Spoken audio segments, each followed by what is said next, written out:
niwaambie watu wa Central Province, uchaguzi mkuu ujao utakuwa kati ya makabila mawili. Sawa sawa?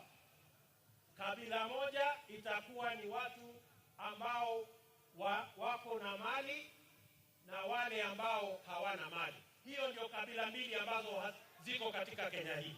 Msidanganywe ya kwamba ati kutakuwa uchaguzi kati ya Mkikuyu na Mjaluo na Mkalenjin na Mluya.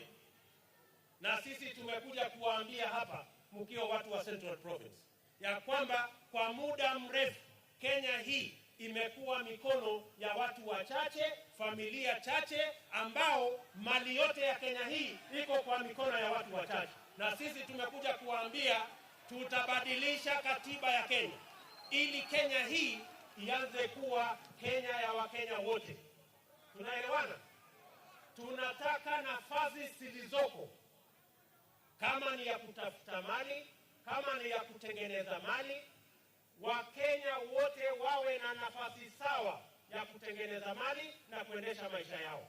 Hata watu wa Central Province, mimi najua ya kwamba kati ya vijana hapa wenzangu, wengi wao wanatafuta nafasi ya kujifanyia kazi kama vile wa vijana wengine wote wa taifa la Kenya.